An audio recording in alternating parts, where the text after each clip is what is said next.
자, 오늘은 우리가 개혁주의 신앙에서 특별히 우리가 이제 언약 신학에 대해서 우리가 이제 살펴보겠습니다. 우리가 이제 성경을 보통 구약, 신약 한단 말이죠. 근데 거기서 그 구약, 신약이라고 하는 그 약자가 말 그대로 약속할 때 그 약속이란 말이죠. 그러니까 왜 성경을 구약과 신약 왜 꼭 이렇게 이름을 불러야 되는가? 그 이유가 뭐냐면은 바로 하나님은 사람과 언약을 맺으시는 하나님입니다.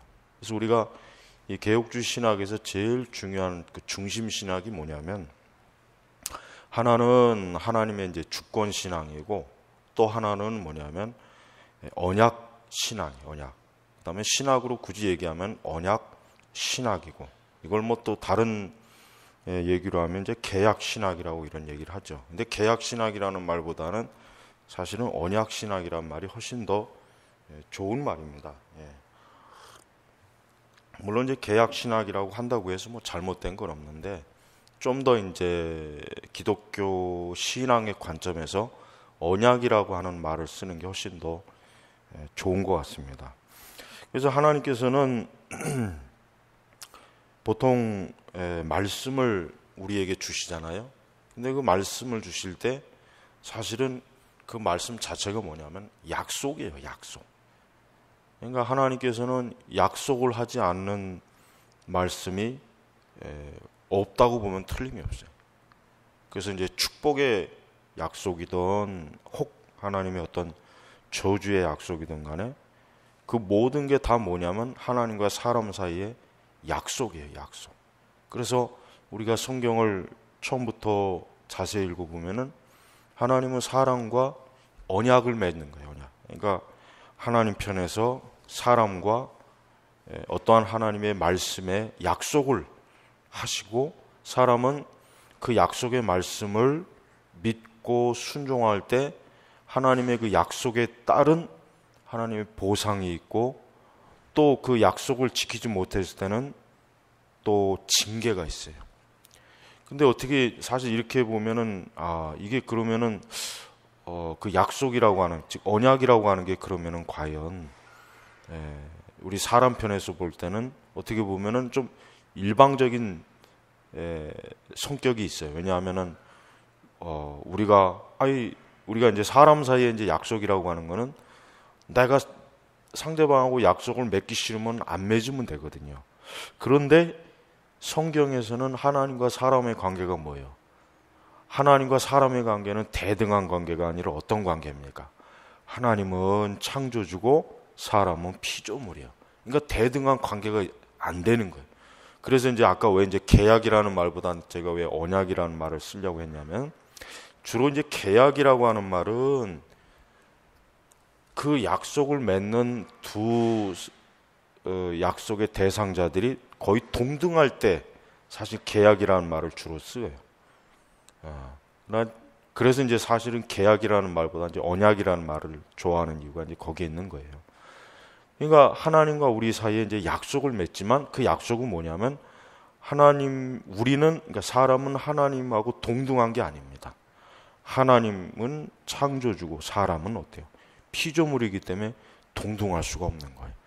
그래서 하나님께서 우리와 그러니까 사람과 언약을 맺을 때 우리 사람이 나는 그 언약을 맺고 싶지 않습니다. 이럴 수 없는 이유가 뭐냐면 우리가 하나님께 지음을 받았기 때문에 그러는 거예요. 그래서 우리가 이 성경의 말씀이라는 것도요. 가만히 보면 그래요. 어떤 사람은 그래요. 나는 뭐 성경의 말씀 안 믿어. 나는 뭐 읽고 싶지 않아. 그건 내 자유야. 그건 내 마음이야. 나한테 강요하지 마. 그 말이 우리 일반적인 사람의 생각으로는 틀린 말은 아니에요. 어떻게 보면 상식적이고 정당한 말이겠지만 하나님 편에서는 틀린 말이에요. 왜 그러느냐? 하나님께서 사람을 지었기 때문에 하나님은 그 사람을 지었기 때문에 그 사람에 대해서 어떠한 게 있냐면 권리를 가지고 계셔. 권리. 왜? 하나님에게 사람에게 생명을 주죠. 그 다음에 하나님께서 우리가 일반 은총의 관점에서 볼 때 그래요. 일반 하늘의 태양을 비춰주시고 비를 내려주시고 이 자연의 모든 것들을 하나님이 인간에게 거저 주시는 거란 말이에요. 그러니까 사람은 하나님을 믿던 인정하지 않던 하나님을 심지어 미워하던 간에 하나님이 주시는 일반 은총의 혜택을 받고 사는 거예요. 만약에 진짜 하나님이 싫다고 한다면 그 사람은 하나님이 주신 이 공기도 마시면 안 돼요. 물도 마시면 안 되고 사실 숨도 쉬면 안 되고 엄밀히 얘기하면 뭐예요? 자기 자신의 존재를 부인하는 거란 말이에요. 그래서 이 성경의 말씀은 한편으로는 사람에게 무조건 하나님이 일방적으로 사람과 하나님 사이에 뭐예요? 약속을 맺는 거예요. 근데 사람이 나는 싫습니다. 나는 맺고 싶지 않습니다. 근데 하나님께서는 그런 사람에 대해서도 약속을 했어요. 즉 뭐예요? 하나님을 믿지 않는 자는 결국 어떻게 됩니까? 멸망과 심판으로 하나님이 언약을 맺었단 말이에요. 언약을. 그 다음에 하나님을 믿는 자는 어때요? 생명과 복을 주는 거예요. 그러니까 불신앙자들은 나는 하나님 싫습니다. 나는 하나님하고 상관없습니다. 난 하나님 안 믿겠습니다. 난 하나님 말씀 같은 거는 나는 나하고는 상관없습니다. 이렇게 해도 소용이 없는 이유가 뭐냐면은 그 사람을 누가 지으셨습니까?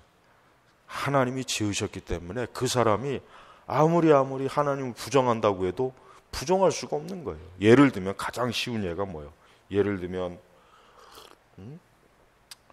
부모 자식 간에 자녀가 나는 부모가 필요 없어. 나는 부모가 없어. 이런다고 해서 부모가 없게 되는 건 아니죠.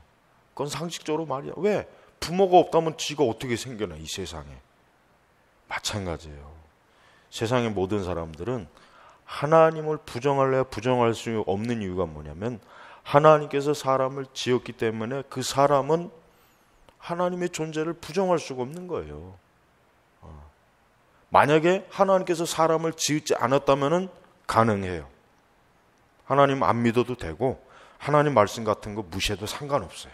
그래도 책임이 없지만 그러나 하나님께서 사람을 지으셨기 때문에 이 세상 누구를 막론하고 하나님과 언약을 맺게 돼 있어요. 언약. 그런데 이제 성경에는 두 종류의 언약이 있어요. 뭐냐면 생명의 언약이 있어요. 생명의 언약. 뭡니까? 하나님을 믿고 하나님을 아버지로 섬기고 하나님을 주인으로 모신 사람들은 하나님이 그에게 생명을 주십니다. 그러나 그 하나님을 부정하고 하나님을 미워하고 하나님을 적대시하면 어떻게 되겠습니까? 그에게는 사망의 언약이 성취되는 거예요. 그래서 이제 우리가 성경에 가만히 보면은 이제 창세기 3장에서부터 벌써 하나님의 약속을 맺잖아요. 뭐예요? 아담과 하와가 타락하고 나서 하나님께서 이제 여자의 후손을 통해서 이 뱀을, 그러니까 이 사단을 멸하시겠다고 하는 이 약속을 하나님이 맺어요. 그러니까 이 약속이 계속해서 어떻게 됩니까? 성취되는 과정이 인간의 역사고 이 성경의 역사예요. 그래서 성경은 하나님의 약속으로 시작해서 어떻게 끝납니까? 하나님의 약속으로 끝나는 거예요. 그래서 우리가 계시록의 마지막에 보면은 하나님께서는 하나님의 이 언약의 말씀을 가감하지 말라. 그러니까 더하거나 빼지 말아라. 말씀을 변형시키지 말아라. 왜 그러냐? 이 약속의 문구는 사람이 손을 댈 수가 없는 거예요. 우리가 성경의 말씀을 이 말씀은 마음에 안 들어. 이 말씀은 내가 볼 때는 좀 내가 받아들이기는 좀 어려운 말씀이야. 내 취향에는 별로 안 좋아. 이렇게 한다, 이런 생각을 가지고 만약에 그 말씀을 변형시키게 되면 어떻게 됩니까? 그는 하나님의 약속을 어때요? 하나님의 약속을 고의적으로 변개를 시킨 거기 때문에 그건 엄청나게 큰 죄가 되는 거예요. 우리가 이 세상에서도 누군가 계약을 맺는데 일방적으로 내 마음대로 계약 문구를 바꾸면 어떻게 됩니까? 그 사람은 사문서 위조로 법에 걸려요. 법에 처벌을 받게 됩니다. 함부로 이 약속을 일방적으로 상대방과 합의하지 않고 자기 어느 한쪽에서 약속의 말씀을 막 지 멋대로 문구를 수정하면 어떻게 됩니까? 그거는 법적으로 큰 처벌을 받게 되는 거예요. 마찬가지입니다. 하나님의 약속의 말씀은 사람이 손을 댈 수가 없어요. 그러니까 우리가 성경의 말씀을 왜곡하는 이 죄가 굉장히 큰 죄가 되는 거예요. 그러니까 본래 하나님께서 주신 이 약속의 말씀을 사람이 그걸 가감하는 거예요. 어떤 방식으로 가감을 하겠죠. 예를 들면 하나님의 말씀을 본래적인 의도와 뜻을 무시하고 어떤 인간의 철학이라든가 어떤 인간이 자기가 생각하는 자기 개인적인 주관이라든가 자기 경험에 의해서 이 말씀은 이렇게 또 이렇게, 그게 뭡니까? 약속의 말씀을 어떻게 변형시키는 것이란 말이에요. 그래서 우리 성도들은 하나님의 이 말씀을 굉장히 두렵게 우리가 여겨야지 이 말씀을 아무렇지도 않게 여기면 안 돼. 왜? 이 말씀은 아까 얘기했지만은 언약이에요. 하나님이 우리 사람과 내가 너와 이러한 약속을 맺겠다. 내가 너와 이러한 약속을 맺을 테니까 너는 이 약속에 따라 너는 거기에 순종해라. 그걸 믿어라. 받아들이라. 그리하면 뭐예요? 내가 너에게 이러이러한 축복을, 이러이러한 은혜를 주겠다. 그러나 그렇게 하지 않을 때에는 내가 너에게 이러이러한 저주와 형벌을 주겠다. 바로 이거란 말이에요. 대표적으로 구약에 보면은 우리가 신명기에 보면은 이 하나님의 언약의 이 약속의 그 실체가 아주 정확하게 드러나 있어요. 그래서 하나님은 하나님의 그 언약의 말씀을 하나님은 지키겠다 이거예요. 하나님 편에서는 나는 내가 너희들에게 약속한 이 약속의 말씀을 틀림없이 지키겠다. 그러니까 하나님께서는 이제까지 한 번도 어때요? 약속의 말씀을 어긴 적이 없어요. 사실 사람이 어겼잖아요, 사람이. 그래서 우리가 성경을 보면은 하나님께서 사람을 책망한 이유가 뭡니까? 하나님과의 언약을 사람이 어때요? 불순종하거나 사람이 그 약속을 파기하거나 그 약속을 고의적으로 어기거나 그랬을 때 하나님께서 사람에게 그 책임을 묻고 그 약속을 언약의 약속의 말씀을 따르지 않은 것에 대한 대가를 하나님이 뭡니까? 징계를 내리거나 책망을 하거나 그것으로 인해서 형벌을 주거나 그렇게 하는 것이란 말이에요. 그래서 우리는 우리 개혁주의 신학에서는 이 언약 신학이 굉장히 어때요? 중요합니다. 즉 하나님과 우리 사이에 모든 것이 뭐예요? 약속에 의해서 움직이는 거예요. 약속이에요. 단순히 하나님은 그냥 사람들에게 나를 믿으라, 또 우리 사람도 그냥 하나님을 믿는다, 이런 차원이 아니에요. 뭔가 그 믿어야 될 근거가 있는데 그 근거가 뭡니까? 바로 성경에 있는 언약의 말씀입니다. 그래서 우리가 창세기부터 계시록까지 전체가 뭡니까? 다 약속이에요. 그래서 아까 처음에 이제 구약, 신약, 구약은 뭡니까? 이스라엘의 역사, 구약 시대에 그 하나님께서 주신 약속의 말씀. 신약은 뭐예요? 예수님이 오신 이후로 이제 신약 시대에 교회 주신 하나님의 약속이에요. 약속. 그러니까 신약과 구약은 결국은 뭡니까? 전 역사를 통해서 하나님께서 인류에게 주신 약속의 말씀이에요. 그래서 사람이 이 약속의 말씀을 지키고 이 약속의 말씀을 따를 때 뭡니까? 하나님께서는 그 약속에 따른 보상을 주시는 것입니다. 보상.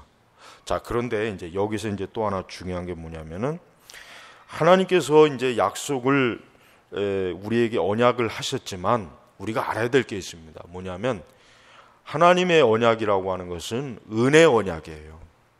은혜 언약이에요. 은혜 언약. 사실 은혜 언약이에요. 왜냐하면 사실은 우리가 하나님의 언약의 말씀을 지키는 것은 내가 그것으로 인해서 뭡니까? 내가 하나님 앞에 내 공로를 세우거나 내 의의를 드러내는 건 아닙니다. 사실은. 물론 겉으로 보기에는 그런 것 같지만 실상은 뭡니까? 언약 신학의 가장 중요한 건 뭐냐까? 하나님의 언약의 말씀을 지킬 수 있게 하시는 것도 누가 이루어 주시는 겁니까? 하나님께서 은혜로 우리에게 그 약속의 말씀을 따르도록 순종하도록 믿을 수 있도록 하나님이 우리에게 은혜를 주시는 거예요. 그래서 사실은 이 언약신학이라고 하는 것은 다른 얘기로 하면은 은혜의 언약이에요. 하나님께서 우리에게 어때요? 사실 하나님 편에서는 사람에게 축복할 의무가 없어요. 굳이 언약을 할 의무가 없단 말이에요. 할 필요가 없어요. 사실은 그냥 사람이 멸망하고 타락한 이후에 하나님께서 그냥 내버려둬도 상관이 없는 거거든요. 그건 하나님의 그 공의와 정의에 전혀 어긋날 게 없어요. 그런데 하나님께서 사람에게 언약을 맺었다는 얘기는 뭐냐면 사람을 어떻게 합니까? 살리려는 겁니다. 인간을 살리려고 하는 거예요. 살려주시려고 하나님이 약속을 맺은 거지, 하나님이 우리 사람에게 무언가를 보상을 받고 사람이 그 약속을 지킴으로 하나님 뭔가 더 보태주는 게 아니란 말이에요. 그러니까 우리는 이 언약의 말씀을 우리가 읽고 우리가 말씀을 볼 때 우리가 감사한 마음으로 이 언약의 말씀을 대해야지, 우리가 이 언약의 말씀을 어때요? 마치 하나님이 나에게 무슨 의무가 있는 것처럼 여기면 안 됩니다. 오히려 뭡니까? 우리 사람이 어때요? 하나님에게 전적으로 은혜를 입었어요. 전적으로 하나님께 은혜를 입은 자는 우리 사람이지 하나님이 아니에요. 그래서 사실은 우리가 하나님께서 우리에게 언약을 맺어주신 자체로 뭡니까? 그것 자체로 감사해야 돼요. 만약에 하나님께서 우리에게 언약을 맺어주지 않았다면은 결국 인간의 구원도 없는 것이고 아무것도 없는 거예요. 그냥 있다면 뭐만 있겠습니까? 범죄함으로 그냥 죽어서 멸망하는 것밖에 없는데, 하나님께서 그런 우리를 살려주시려고 어때요? 언약을 맺어서 그 언약을 하나님이 성취시키도록 이끌어주시는 그 은혜가 바로 하나님의 사랑이란 말이에요. 그래서 우리 성도들은 이 하나님을 믿을 때 우리는 하나님을 분명하게 믿을 수 있는 근거가 뭐냐면 이 언약의 약속이 있기 때문에 믿을 수가 있는 거예요. 그래서 우리는 신뢰할 수 있는 거예요. 우리가 사람과 사람 사이에도 무엇을 가지고 신뢰할 수 있습니까? 계약서. 어떤 계약서가 있단 말이에요. 계약서. 어떤 문서가 있어요. 공식적인. 그 문서를 서로 작성해서 이 사람과 나와 어때요? 정식으로 어떤 약속을 맺네요. 그러면 이제 신뢰가 가는 거예요. 그래서 이 약속을 어느 한쪽이 파기하면은 책임을 져야 되는 거예요. 그러면 만약에 이제 계약을 맺지 않으면은 이 사람이 잘못해도 어때요? 그 잘못한 걸 따질 수가 없어. 왜? 무엇에 의해서 약속을 맺었냐? 근거가 없잖아요. 마찬가지입니다. 여러분, 우리는 하나님의 언약의 말씀이 굉장히 좋은 거예요. 왜? 우리가 하나님을 믿을 수 있는 모든 근거가 성경에 다 있는 거예요. 성경에. 그래서 우리는 하나님 앞에 갈 때 하나님의 약속의 말씀을 가지고 우리가 하나님 앞에 가는 겁니다. 또 우리가 하나님의 약속의 말씀을 믿고 거기에 따르면은 그 이후에는 모든 거기에 대한 보상과 책임은 누가 져줍니까? 하나님이 져주시는 거예요. 하나님. 그러니까 우리는 하나님의 약속의 말씀을 믿고 이제는 뭐예요? 그 약속의 말씀을 이루어 주시는 분은 하나님이라고 하는 것만 알고 있으면 돼요. 그래서 우리 성도들은 약속의 말씀을 우리가 이루려는 생각을 하면 안 되죠. 내가 이 약속의 말씀을 이루어야지. 그게 아닙니다. 또 어떤 사람들은 가장 보편적인 건 뭐예요? 이 말씀이 진짜 믿을만한가? 이 말씀이 안 이루어지면 어떻게 하지? 이런 생각을 갖게 된단 말이에요. 이게 이제 불신앙이에요. 불신앙, 또 믿음이 약한 거예요. 그렇지만은 우리가 한번 가만히 생각해 보세요. 하나님께서 약속을 해주셨는데 그 약속의 말씀을 우리가 그 약속의 말씀을 지켰는데 그 약속의 말씀을 우리가 지켰는데도 그 약속이 이루어지지 않았을 때는 어떻게 되는 겁니까? 엄청나게 문제가 커지겠죠. 왜?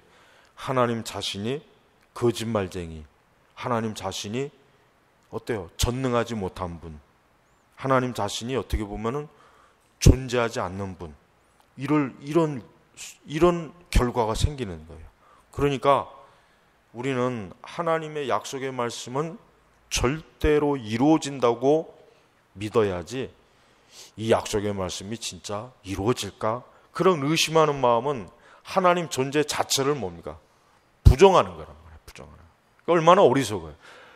하나님의 존재 자체를 부정하는 마음이 있다면은 우리가 굳이 성경 가지고 있을 필요는 뭐가 있겠으며 하나님을 믿을 필요가 뭐가 있겠어요? 하나님을 내가 부정하는데 굳이 믿을 이유가 없잖아요. 그러니까 여러분 사실은 이 불신앙이라고 하는 게 그게 가벼운 죄가 아닌 이유가 뭐냐면 하나님을 어떤 식으로든 믿지 않거나 하나님을 의심하는 거는 뭐예요?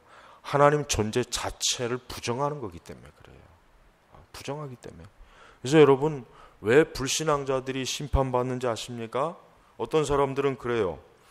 하나님은 어떻게 하나님을 믿지 않는다고 해서 사람들을 그렇게 심판하느냐?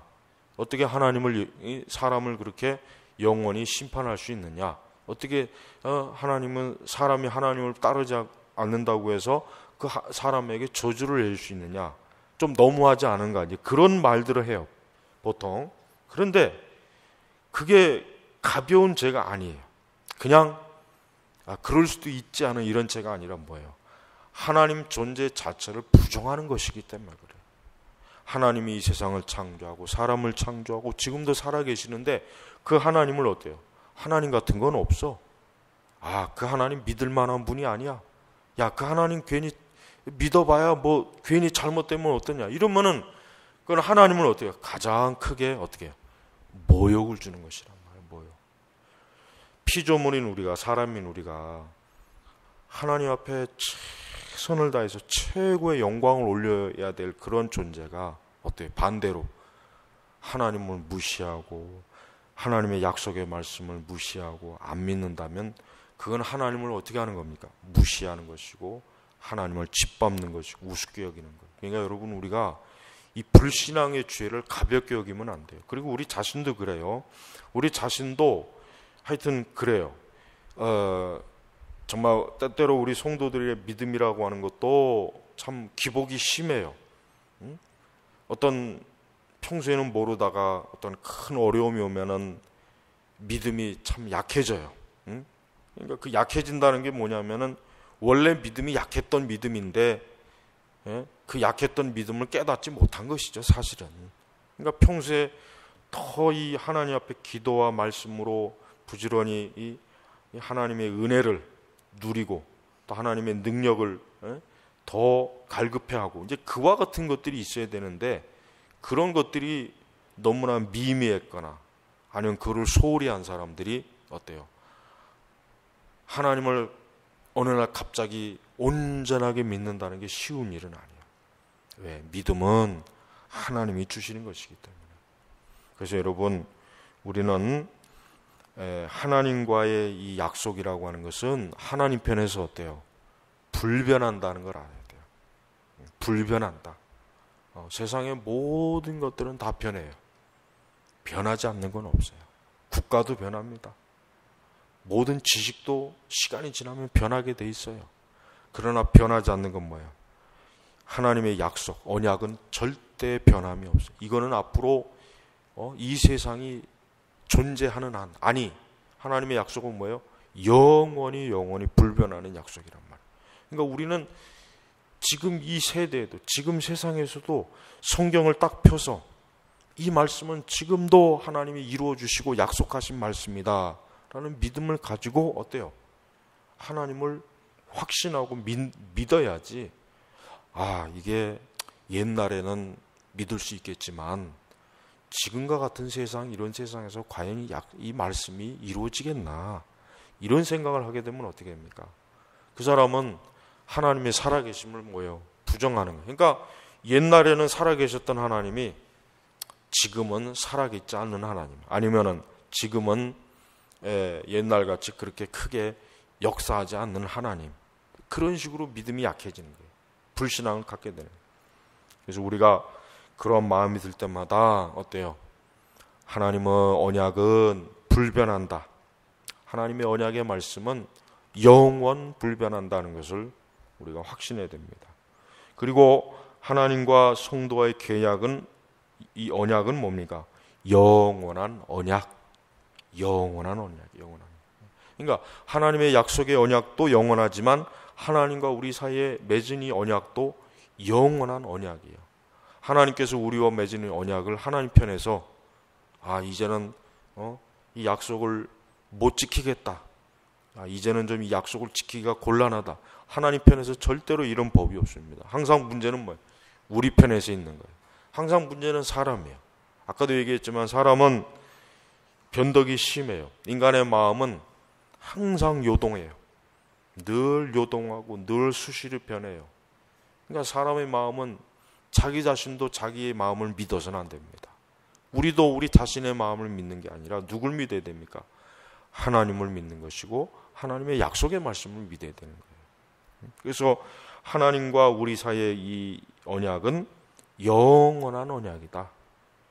그러니까 우리의 이 언약이라고 하는 게 중간에 취소가 되거나 중간에 이것이 어떻게 잘못돼 가지고 그냥 무효로 된다거나 이런 일이 없다는 걸 확신을 가져야 됩니다. 또한 이제 우리 신약시대 성도들은 그래요. 자, 신약시대 성도들은 이제 뭡니까? 하나님께서 구약의 성취를 이룬 것을 우리는 확인할 수 있어요. 우리 신약시대 성도들이 구약시대 성도들보다 정말 여러 가지 면에서 많은 혜택을 입어요. 뭐냐면 구약에 있는 그 많은 약속들이 어때요? 실제로 이루어진 것을 우리 신약의 성도들은 그걸 뭡니까? 많이 본단 말이에요. 구약의 성도들은 사실 신약의 성도들보다는 하나님의 약속의 성취를 덜 보죠. 가장 큰 하나님의 약속의 성취가, 언약의 성취가 뭡니까? 예수님이 오시는 거. 그거란데 구약의 성도들은 그 예수님이 오신 걸 못 봐요. 그 성취가 이루어진 걸 그냥 정말 말 그대로 믿음으로만 전적으로 바라봐야 돼요. 그러나 우리 신약의 성도들은 뭐예요? 하나님의 그 구약에서 주신 그 많은 말씀들이 성취되는 걸 우리 눈으로 보고 안단 말이에요. 안단 말이에요. 그러니까 신약 시대에 하나님을 안 믿는 사람은 굉장히 어때요? 정말 나쁜 사람들이죠. 그 사람들은 굉장히 강팍한 사람들이에요. 왜? 구약에서 하나님이 약속한 말씀을 그걸 이루어졌는지 이루어지지 않는지 한번 확인해 보면 되잖아요.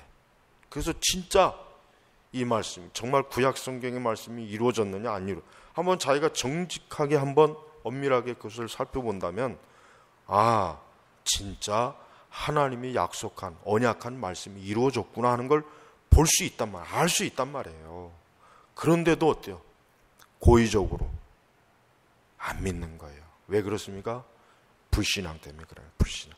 그러니까 이 불신앙이라고 하는 것은 설령 사실은 그래요. 설령 이 불신앙이라고 하는 것은 눈앞에다가 증거를 갖다 대도 사실은 불신앙에 있으면은 안 믿습니다. 안 믿어. 그러니까 하나님을 언약의 약속을 믿는 믿음은 누가 주셔야 되는 겁니까? 하나님의 성령께서 주셔야 되는 거예요. 여러분 우리가 오늘은 이 언약 신앙, 언약 신학, 언약 신앙에 대해서 우리가 살펴보고 있습니다. 우리 신약 시대 성도들이 가장 이제 언약의 성취에 가장 큰 게 뭐가 남아 있습니까? 예수님의 재림이에요. 예수님의 재림이에요. 근데 예수님의 재림의 이 언약의 성취를 사실은 많은 신자들이 시간이 가면 갈수록 안 믿는 경향이 있어요. 왜냐하면 정말 이러한 세상에 예수님이 어떻게 오시겠나? 진짜 예수님이 오시겠는가? 또 이제 시간이 또 많이 흘렀으니까 예수님이 그렇게 오실 것 같이 당장 오실 것 같이 성경 말씀에 써 있는데 보니까 그렇지도 않구나. 그래서 사람들이 시간이 가면 갈수록 어때요? 믿음이 흔들리고 예수님의 재림하심에 대한 약속의 말씀도 언약의 말씀도 어때요? 이게 시원치 않게 받아들이는 거예요. 이제 그거를 조심해야 돼요. 구약의 성도들도 똑같았어요. 구약의 성도들도 그래요. 앞으로 메시아가 오신다는데 그 메시아가 도대체 언제 오는가? 그 메시아가 도대체 언제 오는가? 구약의 성도들도 사실은 어때요? 그 메시아가 온다고 했는데 도대체 안 오는 거예요. 언제까지? 나라가 다 이방인에 의해서 그냥 진짜 망하다시피 해가지고 엉망진창이 된 그 상황 속에서도 메시아가 오지 않았어요. 그러나 때가 참에, 성경에 뭐예요? 때가 참에. 그러니까 하나님의 때가 되니까 어때요? 약속한 메시아 예수님께서 오셨단 말이에요. 오셨단 말이에요. 그러니까 우리가 예수님이 오셨을 때 그 성전에 있던 과부와 그 늙은 제사장이 어때요? 드디어 하나님의 약속이 성취되었구나. 그 오랜 구약시대 그 많은 선지자들 통해서 주님이 하나님이 약속하셨던 이 약속이 성취되었구나. 그래서 감격하는 그 신앙의 고백을 하잖아요. 마찬가지예요. 오늘 우리 성도들도 그렇습니다. 하나님의 약속은 불변합니다. 하나님의 약속은 절대로 반드시 이루어집니다. 반드시 성취. 그러니까 하나님이 한 번 약속한 거는 반드시 하나님이 성취해요. 성취합니다. 그러니까 우리는 하나님의 약속을 다 이루어지리라고 믿고 말씀을 봐야지, 이 말씀이 정말 이루어질까? 이게 언제 이루어질까? 이런 회의적인 눈길로 바라보면 안 된단 말이에요. 특별히 우리 성도들은 제일 중요한 게 뭡니까? 하나님의 약속의 말씀을 흔들림 없이 믿는 것.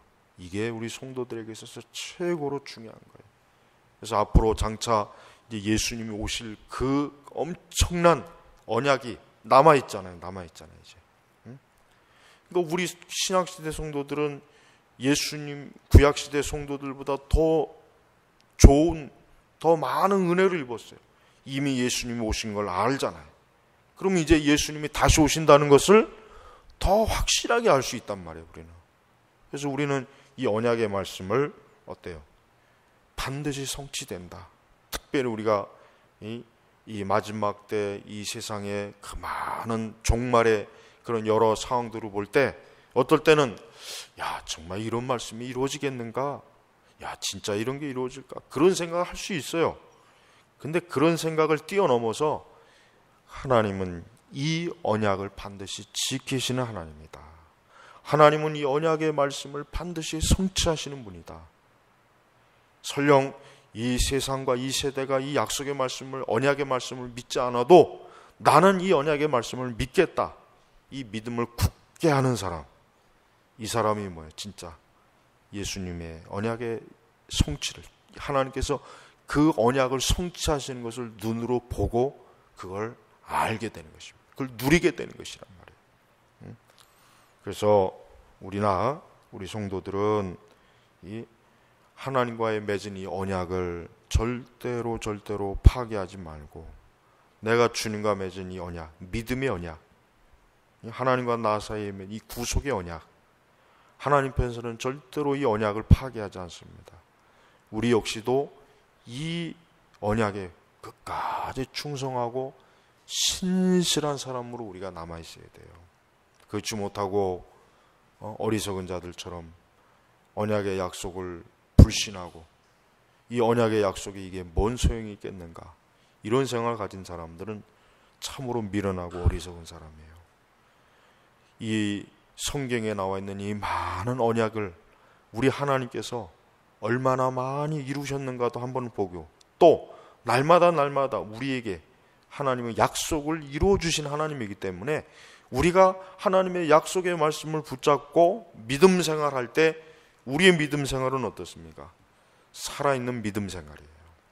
그러니까 여러분, 불신앙자들이 우리의 믿음을 비웃는다고 해도 전혀 개의치 말고, 우리가 하나님의 약속의 말씀대로 믿을 때 이제 그 모든 나머지 것은 누가? 하나님께서 그 약속의 말씀을 성취를 하나님이 이루어 주시고 하나님이 책임져 주신 것이란 말. 그러니까 우리는 담대해야 돼. 우리는 세상 사람들한테 하나님의 말씀에 대해서 확신과 담대함을 가지고 있어야지, 이거 이렇게 얘기했다가 만약에 안 이루어지면 어떻게 하지? 그건 어리석은 거. 왜? 언약은 하나님이 성취하는 거지 우리가 성취하는 게 아니란 말이에요. 그러니까 그걸 꼭 알고 있어야 돼.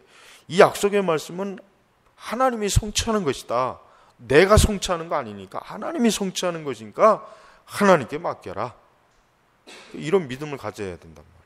이런 믿음을 굳게 가져야지 그 믿음이 흔들리지 않는 믿음이야. 마귀와 이 세상과 또 불신앙인들은 우리가 하나님의 약속과의 언약을 비웃어요. 저들은 조롱해요.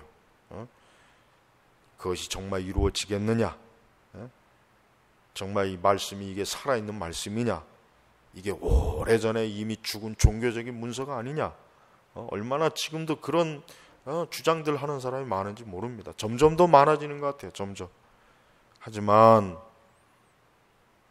하나님의 말씀은 지금도 앞으로도 영원토록 변함없는 하나님의 신실한 약속이라고 하는 것을 우리가 믿고 앞으로도 이 언약의 하나님을 우리 편에서 신실하게 그분을 붙잡고 그분이 약속하신 모든 약속의 말씀을 잘 믿고 순종하고 따르는 그런 은혜를 누리시기를 주의 이름으로 축복합니다.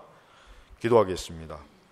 하나님 아버지 감사합니다. 오늘은 이 언약 신앙에 대해서 이제 교리 강론을 했습니다. 아버지 하나님, 우리의 믿음은 하나님께서 우리에게 주신 이 언약, 이 약속의 말씀에 근거한 것을 오늘 잘 명심하고 또 이 약속의 성취는 하나님 아버지께서 이루신다는 것도 분명하게 확고하게 믿게 하시며 또 이 영원 불변하는 이 말씀을 지금도 오늘도 이 약속의 말씀대로 지금 이 세상에 하나님의 뜻이 이루어진다는 걸 확신하는 우리 모든 교우들이 되도록 인도하여 주시옵소서. 감사하며 우리 주 예수 그리스도의 이름으로 기도 올렸습니다. 아멘.